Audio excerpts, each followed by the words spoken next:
I never imagined I'd see a weapon aimed at my daughter, not like this. Especially not by a hefty man wearing a fake badge he bought off eBay, calling himself the neighborhood police. My grip on my phone tightened as I watched my 28-year-old daughter, a Navy SEAL trainer with 8 years of military expertise, stand still, her hands raised in the air. But what happens when a wannabe cop faces someone trained to handle life-or-death situations? It's a story about arrogance, power, and a bitter end for a man who seriously underestimated the wrong person. Hey, where are you tuning in from? Drop a comment and let me know, because you're about to hear about an HOA battle like nothing you've seen before. Moving day was supposed to be a fresh start. After 2 decades in the tech industry, I finally secured a remote position that allowed me to buy a home in Westlake Heights, a charming neighborhood known for its meticulously manicured lawns and pristine sidewalks. Little did I know, it was also home to one of the strictest homeowner associations in the country. I'm Rebecca Morgan, a 40-year-old single mom and software engineer. And this story isn't just about me. It's about the consequences of giving small-minded people a taste of power. And about my daughter, Alexis, Lex as everyone calls her, deciding enough is enough. I met Harold Buckley at the HOA welcome meeting, which was anything but welcoming. Standing at 5'7" in shoes with lifts, Harold puffed out his chest as he handed me a 3-ring binder filled with 58 pages of community rules. "We maintain high standards here, Miss Morgan," he said, looking down at me, despite his shorter stature. "I trust you'll find everything in order. The previous owners didn't understand our vision for the community."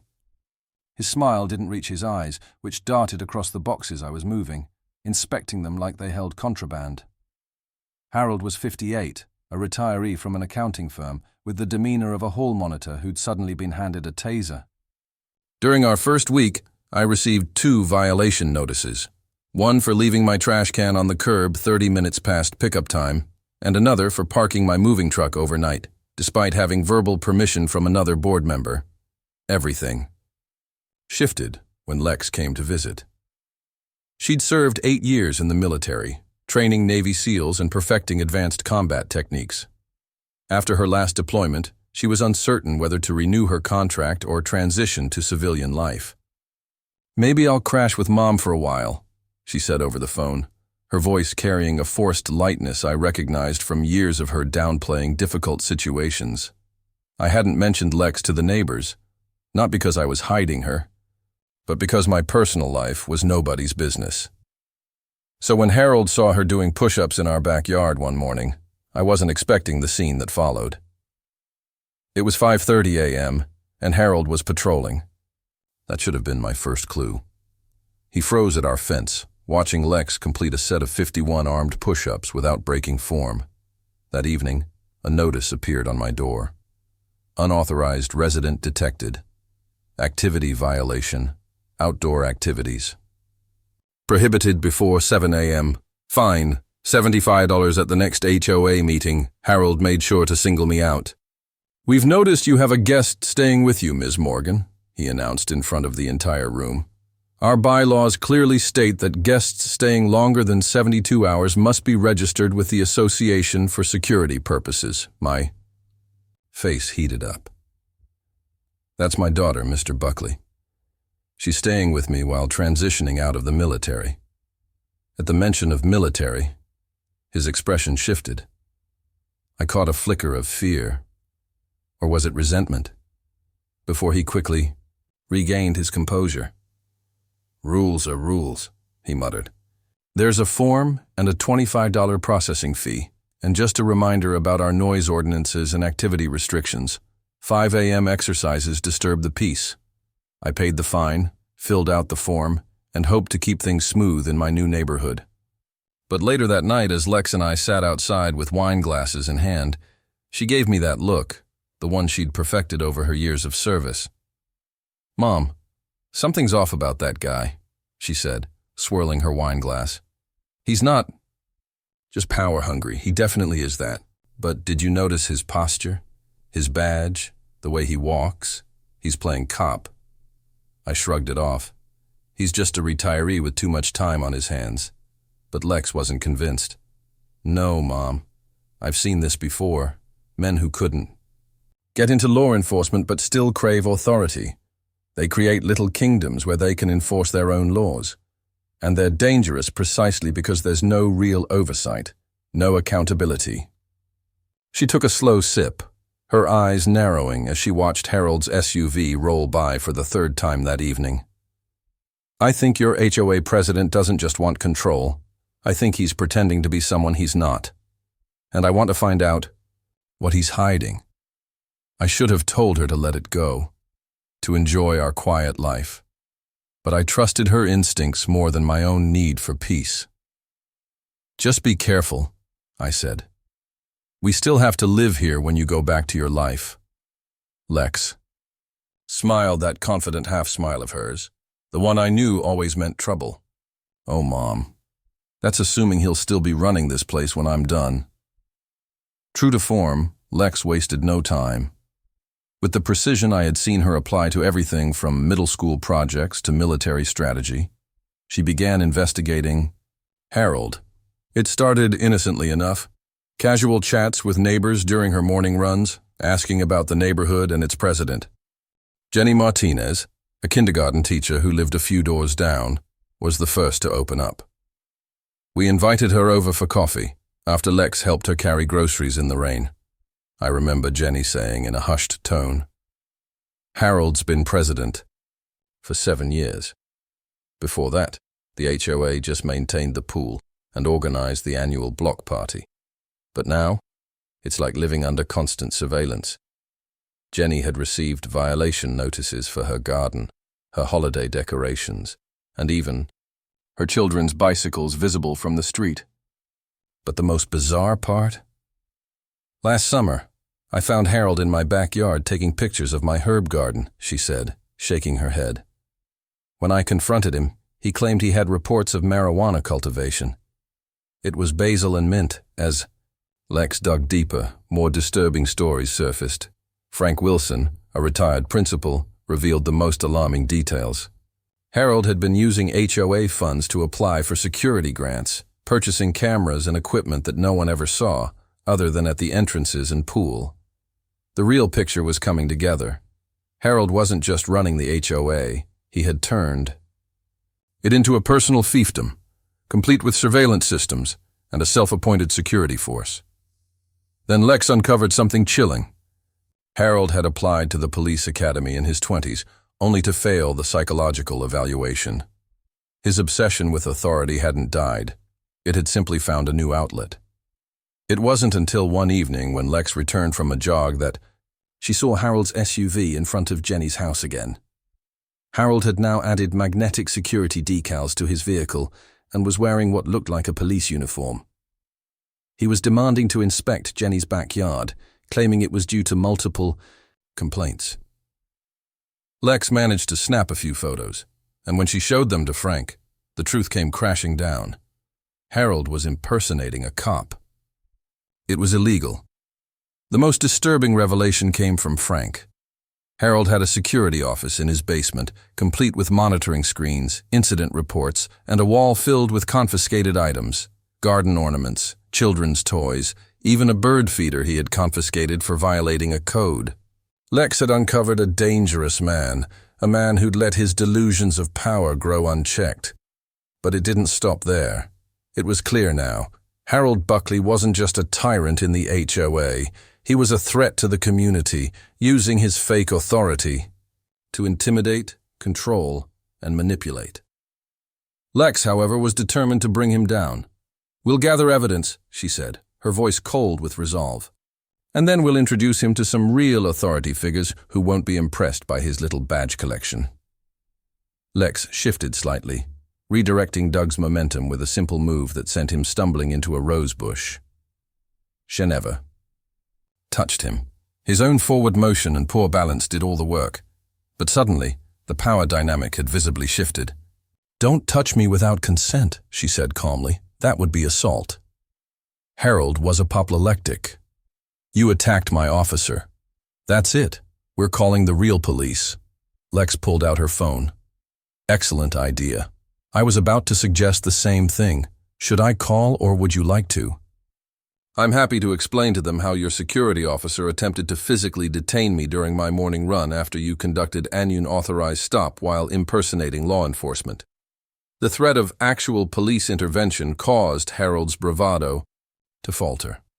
Real officers would immediately recognize his costume for what it was, and impersonating law enforcement carried serious penalties. This isn't over, he muttered, helping Doug extract himself from the thorns. The HOA board will hear about your disrespect for community security. Lex smiled politely. I look forward to attending that meeting. I have some questions about the security budget that I'd love to discuss in an open forum. As they retreated to their vehicles, a woman emerged from a nearby house. She was professionally dressed around 39 with an air of someone who didn't suffer fools gladly. That was impressive, she said, approaching Lex. I'm Sarah Kim. I'm an attorney, and I've lived here for 5 years watching Harold's little empire grow. That's the first time I've seen anyone stand up to him so effectively. Lex extended her hand. Alexis. Morgan, just visiting my mom and noticing some interesting community dynamics. Sarah glanced toward Harold's departing vehicle. He's not just annoying, you know. He's dangerous. The surveillance, the intimidation, it's gotten worse every year. Some of us have tried to push back, but he's got enough scared residents voting. His way to maintain control. Well, Lex said thoughtfully, maybe it's time someone with experience in actual security took a closer look at his operation. Would you be interested in helping with that? Sarah's smile was answer enough. You just might be my new favorite neighbor. The coalition formed quickly. Sarah Kim brought legal expertise and connections with other frustrated homeowners. Frank Wilson knew the HOA's history and bylaws inside and out. Jenny Martinez had been documenting Harold's intrusions for months. And most unexpectedly, we gained an ally with actual law enforcement credentials. Michael Torres was a criminal investigator with the county sheriff's office. And as it happened, the son of Elaine Torres, a 70-year-old widow who lived at the end of our street. He appeared at our second unofficial meeting, which we disguised as a book club gathering in Sarah's living room. My mother has been telling me about this situation for months, he explained after Sarah introduced him. I thought she was exaggerating, until she showed me pictures of this guy in his getup. I've been looking for a way to dress it officially, but it's tricky. He's careful to stay just on the line of what's technically legal. Is impersonating a police officer legal? Lex asked. That's a thing. He doesn't quite claim to be police. He says he's neighborhood security. His vehicle doesn't have actual police lights, just similar ones you can buy legally. His uniform resembles law enforcement but doesn't replicate any specific departments. He's been smart. While Michael spoke, Lex watched him with a tactician's eye. I recognized the look. She was assessing whether he could be trusted, whether he was competent, whether he could be an asset to whatever she was planning. Apparently, he passed inspection. He's getting bolder, though, Lex said. The uniform keeps getting more elaborate, the vehicle modifications more official-looking. He's escalating because he's been unchallenged. What would cross the line legally? Michael leaned forward. If he explicitly claims to be law enforcement, detains someone against their will, enters private property without permission outside thievery, limited scope of HOA inspections, or carries a weapon while acting in this security capacity, those would all be prosecutable offenses. Wait, Gloria Winters, a 72-year-old long-timer resident, interrupted. I've seen him with something on his belt that looked like a gun. Not recently, but last year, during the Halloween security patrol. Michael's expression turned serious. A real firearm. I couldn't tell. It was in a holster. Very official looking. Lex and Michael exchanged a glance that communicated volumes. If he's armed while playing cop, that changes everything, Michael said quietly. Our makeshift coalition spent the evening sharing stories, comparing notes, and formulating a strategy. Frank revealed that Harold had been systematically removing opposition from the HOA board through intimidation and procedural manipulation. Sarah explained the legal boundaries of HOA authority and how Harold had been overstepping for years. Jenny and other neighbors detailed the climate of fear he'd created. Gloria, who knew everyone and everything in the neighborhood, provided the most illuminating background. Harold washed out of the police academy in his 20s, psychological evaluation issues. Then he failed to advance beyond middle management at his accounting firm. His wife, Linda, told me once after too much wine at the Christmas party that he has a room in their basement filled with police memorabilia. She called it Hiscop Shrine. All the while, Lex took notes, asked pointed questions, and occasionally shared knowing looks with Michael. The two of them, both trained in different aspects of security and law enforcement, seemed to be developing a shared understanding of both the problem and potential solutions. As the meeting wound down, Michael pulled Lex aside. I overheard snippets of their conversation: legal boundaries, evidence collection, proper channels. Both of them spoke the same language of procedure and tactics despite coming from different worlds. Meanwhile, completely unaware of our growing resistance movement, Harold was escalating his campaign against us. After Lex's confrontation with him and Doug, the surveillance became more obvious. Harold's SUV drove past our house hourly. Violation notices appeared for increasingly trivial issues. Grass A4 in too high. A garden hose left uncoiled for 30 minutes. Blinds of an unapproved color. They were white. That evening, after our coalition meeting, Lex laid out her assessment. Harold is obsessed with power and his cop fantasy, but he's not stupid. He's avoided crossing certain lines that would make this a criminal matter. We need to create a situation where he reveals his true nature, where he's so focused on asserting his authority that he makes a clear legal mistake. You want to set a trap, I said, understanding her strategy. I want to give him the opportunity to be exactly who he is, she corrected. Michael can't act officially without clear evidence of criminal behavior. So, we need to document Harold crossing that line. I felt a mixture of pride and concern. My daughter was applying her military training to civilian life in a way I'd never anticipated. Is it dangerous? Could he hurt someone if he feels cornered? Lex's expression softened. That's why we need to be careful, Mom. Michael thinks Harold may indeed have a real weapon. We need to control the situation so no one gets hurt, but Harold needs to be stopped before his fantasy goes too far. I nodded slowly. So, what's the next step? We bait the hook, she said simply. And from what we know about Harold Buckley, the one thing he can't resist is a challenge to his authority. Harold's response to being challenged was exactly what Lex had predicted. He doubled down. New cameras appeared on light poles near our house, angled to monitor our comings and goings. The drive-bys increased. The violation notices became daily occurrences. But that wasn't the worst of it. 5 days after Lex's confrontation with Harold and Doug, I experienced firsthand just how far Harold's delusions had progressed. I was returning home from the grocery store when flashing lights appeared in my rearview mirror just before the entrance to our subdivision. For a heart-topping moment, I thought it was actual police. But as I pulled over, I recognized Harold's SUV with its newly enhanced light package. I remained in my car, window only partially lowered, as Harold approached with a flashlight despite it being midday. "License and registration, Miss Morgan," he said, his voice pitched to mimic police officers I'd seen on television. "Harold, what are you doing? You can't pull people over. You're not law enforcement." I kept my voice steady despite my racing heart. "This is a security stop, ma'am. We've had reports of unauthorized vehicles entering Westlake. I need to verify your resident status. In my own car that's registered with the HOA with my HOA parking sticker clearly displayed."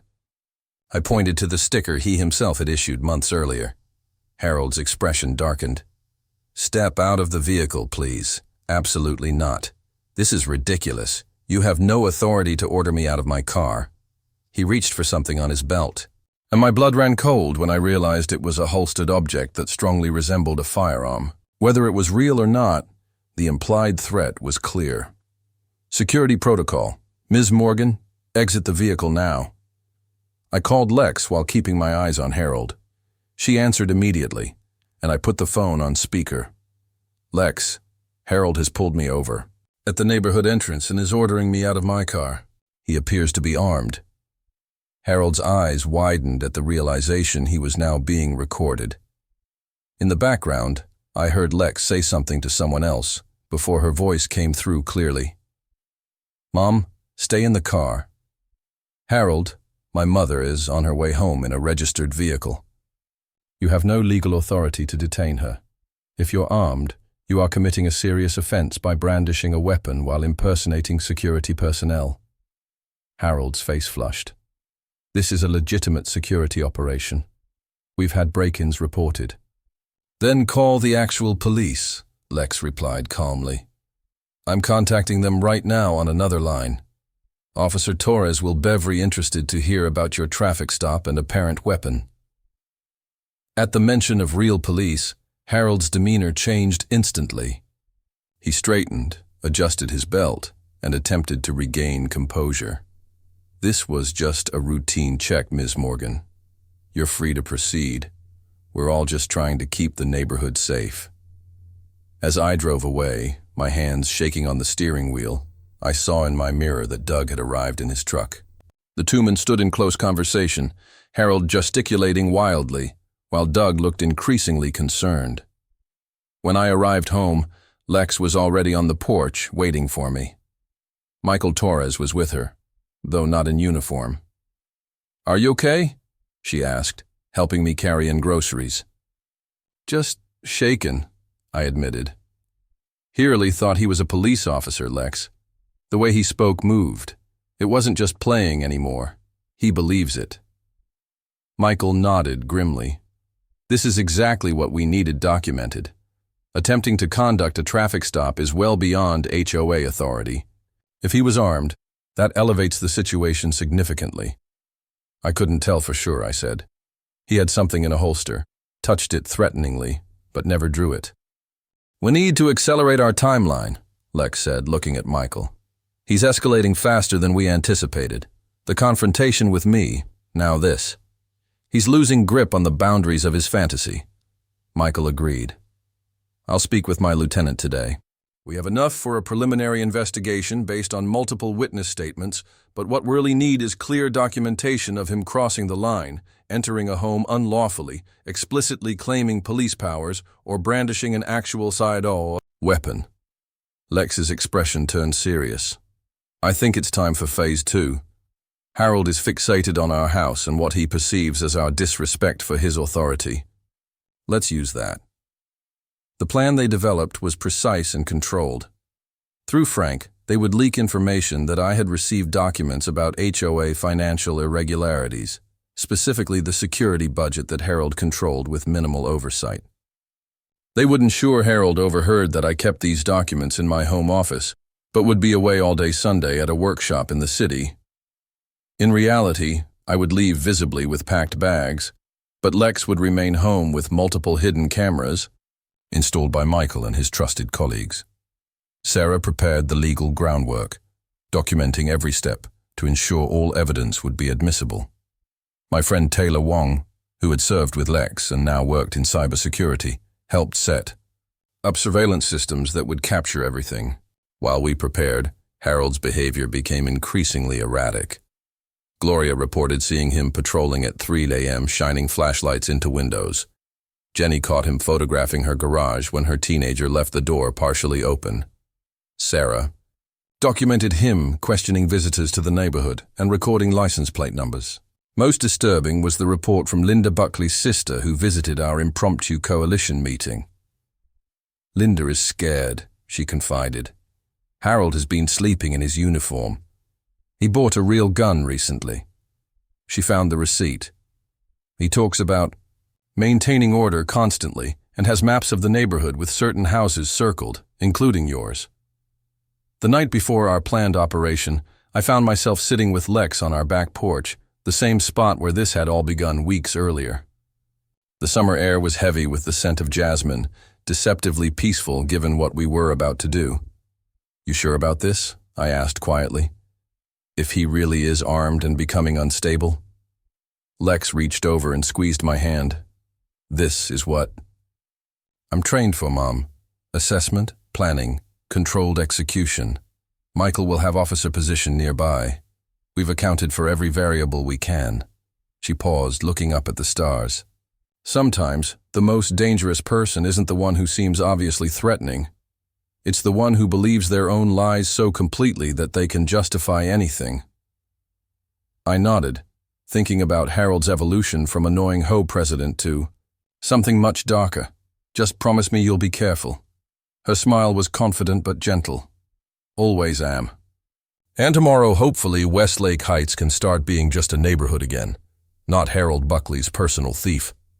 Neither of us could have predicted just how dramatically Harold would fall into our trap, or how dangerously close he would come, to crossing a line that couldn't be uncrossed. Sunday morning dawned bright and clear. According to our plan, I made a show of loading my suitcase into my car, waving to neighbors, and driving off around 9:00 a.m. I actually went to Sarah's house, several blocks away, where we had set up a monitoring station to watch the feeds from the cameras hidden throughout my home. Lex remained behind, out of sight, but fully prepared. Michael had 3 Planillo officers strategically positioned in the neighborhood, all in communication via secure earpieces. Taylor monitored the technical aspects from a van parked near the community pool disguised as a pool maintenance vehicle. We didn't have to wait long. At precisely 10:15 a.m., Harold's SUV pulled up across the street from my house. He sat watching for nearly 20 minutes before speaking into his radio. Soon after, Doug's truck and another vehicle arrived, parking strategically at different points with clear views of my property. Harold emerged from his SUV wearing his most elaborate uniform yet, dark blue with gold accents, multiple patches and badges, and a complete duty belt, including handcuffs, a baton, and what definitely appeared to be a holstered weapon. He approached my front door with Doug and another man, James Erickson, a 46-year-old unemployed construction worker who had recently joined Harold's security team. Through the security cameras, we watched as Harold rang the doorbell and waited. When no one answered, he pulled out airing of keys. HOA master key, he announced to his companions, for emergency access only.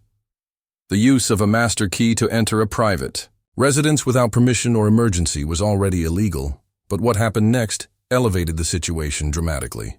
Harold unholstered his weapon, which we could now clearly see was an actual firearm, and held it in a ready position.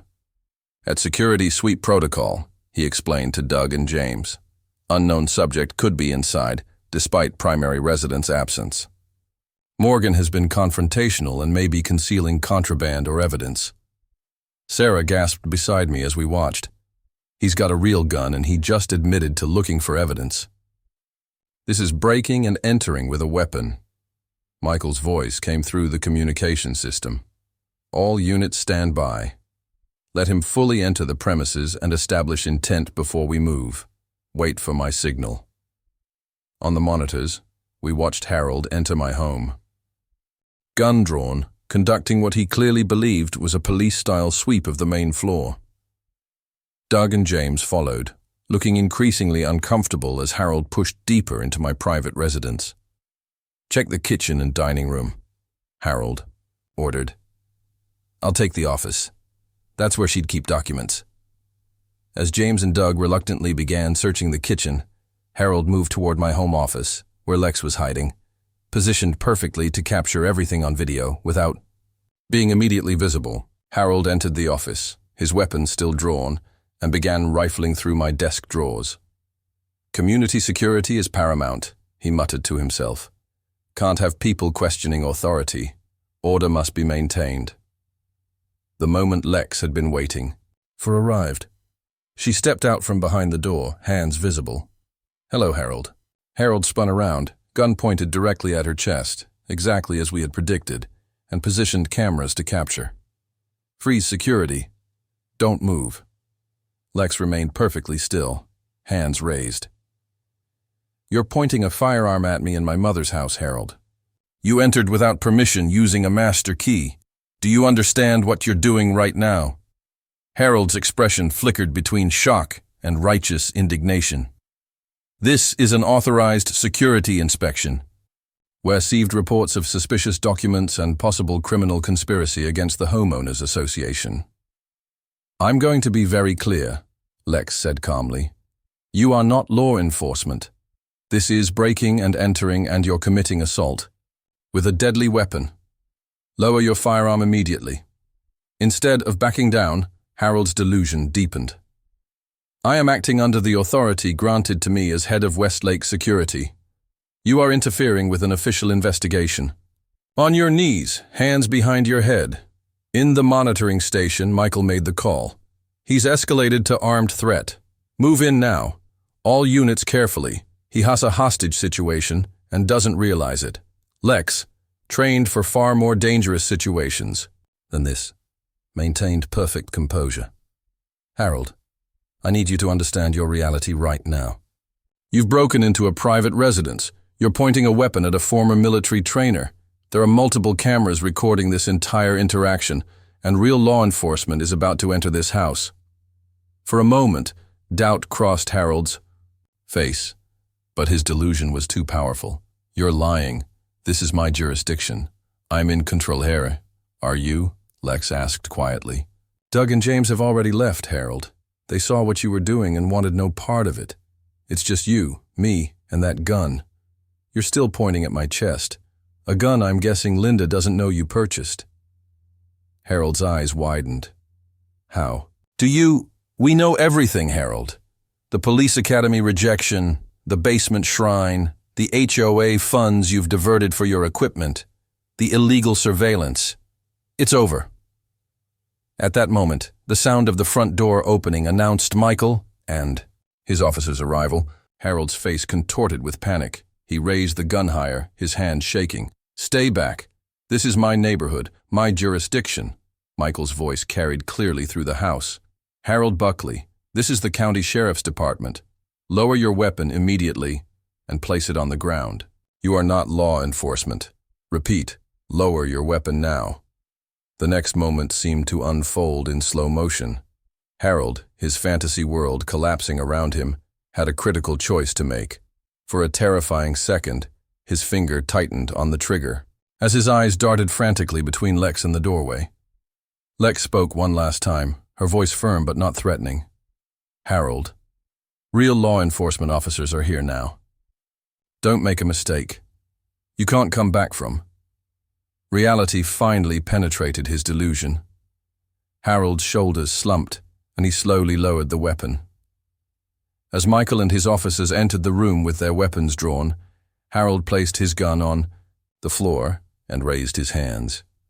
Harold Buckley, you're under arrest for breaking and entering aggravated assault, impersonating a security officer, and illegal possession of a firearm during the commission of a felony, Michael recited as another officer handcuffed Harold. You have the right to remain silent. As they led Harold away, he looked back at Lex with a mixture of confusion and defeat. How did you? Who are you? Lex smiled slightly. Just someone who recognizes the difference between real authority and playing dress-up. Harold, I've dealt with actual terrorists. You're just a bully with a toy badge and small dreams. The aftermath of Harold's arrest created a shockwave through Westlake Heights. News vans parked at the community entrance. Neighbors gathered in stunned clusters, sharing stories of their own encounters with Harold's security protocols. Most shocking to many was the discovery that the man who had terrorized them for years had no actual authority beyond what they had collectively granted him through their silence and compliance. I returned home that evening after giving my official statement to find Lex sitting on our porch swing, looking more relaxed than I'd seen her in weeks. Michael Torres sat beside her, both of them drinking beer and comparing notes on the operation like colleagues rather than recent acquaintances.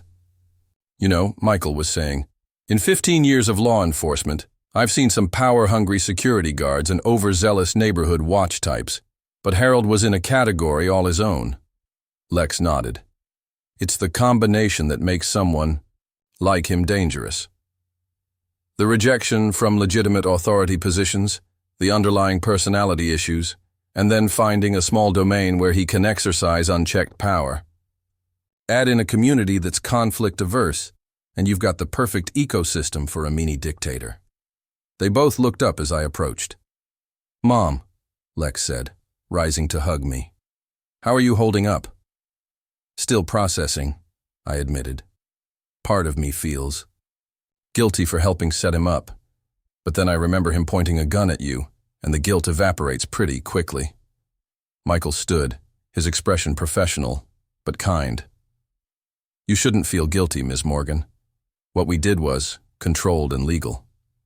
Harold made every choice that led him to this moment. The evidence is overwhelming. Illegal surveillance, misappropriation of HOA funds, breaking and entering, weapon charges. He's facing serious prison time." "What about his security team?" I asked. "Doug and James are cooperating fully," Michael explained. "When they realized Harold had an actual firearm and was planning to enter your home looking for evidence, they backed out. Doug told us Harold had been becoming increasingly paranoid over the past few weeks, talking about maintaining order at any cost and identifying problem residents who needed to be dealt with. The implications were chilling. What had started as an annoying HOA president on a power trip had evolved into something potentially deadly. If Lex hadn't intervened when she did, who knows how far Harold might have gone. The next day, an emergency HOA meeting was called in the community center. Nearly every household was represented, the large Staten dance anyone could remember. Frank. Wilson temporarily chaired the meeting with Sarah Kim, providing legal guidance. For too long, we allowed one individual to transform our community guidelines into tools of intimidation and control. Frank addressed the packed room. "Today, we begin rebuilding our neighborhood as it was meant to be, a place where rules exist to maintain property values and shared spaces, not to terrorize residents." The revelations came fast and furious. Harold had been skimming from the HOA budget for years, diverting funds earmarked for landscaping and pool maintenance to purchase his equipment, uniforms, and surveillance systems. He had collected thousands in unauthorized fines that never made it into community coffers. He had used HOA legal funds to send threatening letters to residents who questioned his authority. Most disturbing were the files found in Harold's basement. Detailed dossiers on every household, complete with photographs, personal information, and notes about potential leverage points for residents who caused problems. My file was particularly thick with multiple photos of Lex and notations about her, being a security threat who needed to be neutralized. Linda Buckley attended the meeting, sitting alone and looking shell-shocked.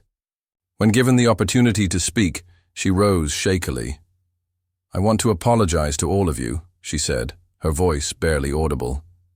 "I knew Harold was obsessed with his role, but I never imagined he would go this far. After he failed the police academy psychological screening, something broke in him. He never got over it. This neighborhood became his way of proving they were wrong about him." She paused, tears streaming down her face. "I enabled him by looking the other way. I'm selling the house and moving close to my sister. I can't live with the shame of what he's done." The meeting lasted 4 hours as residents shared their experiences, examined financial records, and began the process of electing a new board. Frank was unanimously voted in as interim president with a commitment to transitioning to a more representative governance structure within 90 days. As the meeting wound down, attention turned to Lex. "We owe you a debt of gratitude, Jenny Martinez," said. "None of us had the courage or the knowledge to stand up to him effectively. You recognized the danger and took action." Lex shook her head. "I just applied my training to a civilian situation. The real heroes are all of you who will rebuild this community the right way." She glanced at Michael, who stood quietly at the back of the room, and the actual law enforcement officers who know the difference between authority and authoritarianism. Afterward, as we walked home through the summer twilight, the neighborhood felt different, lighter. Somehow, as if a cloud had lifted, neighbors waved and called, greetings without the fear that had previously characterized their cautious interactions. "What happens now?" I asked Lex. "With Harold, I mean." "He'll have his day in court," she replied. but the evidence is overwhelming. Illegal.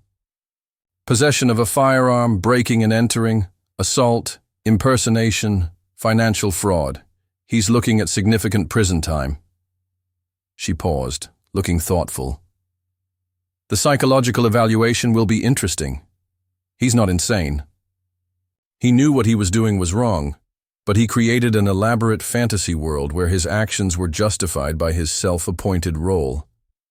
And the neighborhood? Lex smiled. That's the silver lining, Mom. Sometimes it takes a crisis to bring people together. Did you see how engaged everyone was at that meeting? How many people volunteered for committees? Harold's reign of terror might have actually laid the groundwork for a stronger community. I realized she was right. In just one meeting, I'd learned more neighbors' names and stories than in all my previous months of residence. Shared adversity had created connections that might not have formed otherwise. As we reached our driveway, Michael's unmarked car pulled alongside us. He rolled down the window. Just wanted to let you know Harold's bail hearing was denied. The judge considered him a risk to the community given the nature of the charges and his obvious fixation on controlling this neighborhood. Lex nodded. Good. People need time to heal without looking over their shoulders. Michael hesitated, then added, I also wanted to say that your tactical assessment and execution were impressive. We don't get many civilians with your level of training and composure. The department could use someone like you if you're still figuring out your next steps. After he drove away, I raised an eyebrow at Lex. A job offer? She shrugged, but I could see her considering it. Maybe it would be a way to use my skills in a civilian context. She looked around at the peaceful neighborhood, now freed from Harold's surveillance and threats. There's something satisfying about protecting people from those who abuse power. Whether it's terrorists abroad or wannabe dictators at home, Harold Buckley's trial became something of a local sensation. The county prosecutor had never seen a case quite like it. A self-appointed neighborhood cop who had crossed the line from HOA tyrant turned criminal. The evidence was damning. Financial records showing years of embezzlement, surveillance footage of illegal home entries, Harold's detailed journals outlining his security protocols, and plans to maintain order through necessary force, and most, crucially, the video of him holding Lex at gunpoint in our home. Harold's defense attorney attempted to portray him as a well-meaning community volunteer who had gotten carried away with his responsibilities, but the strategy fell apart during cross-examination. When asked if he believed pointing a loaded firearm at a resident was within HOA authority, Harold's response was chilling. Sometimes extraordinary measures are necessary when dealing with individuals who undermine community standards and challenge legitimate authority. The jury deliberated for less than 3 hours before returning guilty verdicts on all counts. The judge, clearly disturbed by the case, sentenced Harold to 8 years in state prison, citing the profound breach of community trust and disturbing escalation of illegal behavior. In a psychological evaluation submitted to the court, Harold was diagnosed with a personality disorder characterized by delusions of authority, persecution complex, and an inability to distinguish between legitimate power and personal control fantasies. The report suggested his rejection from the police academy decades earlier had created a wound that festered throughout his adult life, eventually finding expression in his HOA position. Linda filed for divorce before the trial concluded and sold their house to a young family with 2 children. Before she left Westlake Heights, she made a point of visiting me to apologize again. Harold wasn't always this way, she said quietly over coffee on my porch. Or maybe he was, and I just didn't want to see it. The need to control, to have power over others. It grew year by year until it consumed him. I should have intervened sooner. We all should have, I replied, feeling genuine sympathy for her. She had lost her husband, her home, and her place in the community all at once. But Harold made his own choices. She nodded sadly. Hughes to say that people don't understand what it takes to maintain order, that sometimes you need a firm hand. I never imagined how far he would take that philosophy. She looked out at the neighborhood where children were now freely playing on front lawns without fear of violation notices. It's better this way, isn't it? The community seems happier. She was right. In the months following Harold's arrest, Westlake Heights underwent a remarkable transformation. Frank Wilson led the HOA with a completely different approach, focusing on community building rather than rule enforcement. The substantial funds previously diverted to Harold's security obsession were redirected to improving the playground, community garden, and pool area. Spontaneous block parties and cookouts became common. People planted whatever flowers they wanted. BX decided to extend her stay indefinitely. She found herself unexpectedly drawn to community service and began working with Michael Torres on citizen safety programs. Not the paranoid surveillance that Harold had implemented, but genuine education about personal safety, emergency preparedness, and community cooperation. Their professional relationship evolved into friendship, and eventually something more. I pretended not to notice at first, but it was hard to miss the lingering conversations on our porch, the shared glances, the professional respect that transformed into personal connection. 4 months after Harold's conviction at our neighborhood's first annual fall festival, an event that would have been impossible under his regime of restrictions, Michael officially asked Lex to dinner. She accepted with a smile that I hadn't seen since, before her military service lighter somehow unburdened by the weight of her experiences. You know, she told me that evening as she got ready for their date. I came here trying to figure out what to do next. 8 years in the military, training people for high stress, life or death situations. It changes your perspective. I wasn't sure where I fit in civilian life, and now I asked, helping her choose earrings. Now I realize that the skills I developed there translate perfectly to here. Assessment, planning, execution, protecting people who can't protect themselves. The context changes, but the core remains the same. She paused, looking at her reflection. Harold was a different kind of threat than what I faced overseas, but in some ways more insidious because he hid behind legitimacy and exploited people's desire to avoid conflict. I hugged her, overwhelmed with pride. You've always had a strong sense of justice. Even as a little girl, you couldn't stand bullies. Well, she laughed. Harold Buckley was the ultimate HOA bully. I'm just glad Wes stopped him before someone got hurt. As I watched her leave with Michael, that evening, I reflected on the strange journey our move to Westlake Heights had become. What started as a simple desire for a nice home in a well-maintained neighborhood had turned into a battle against petty tyranny and ultimately the building of something better. The following weekend, a new family moved into a house 3 doors down. Instead of being greeted by Harold's binder of rules and immediate scrutiny of their moving process, they were welcomed by a neighborhood committee bearing homemade food, local information, and genuine smiles.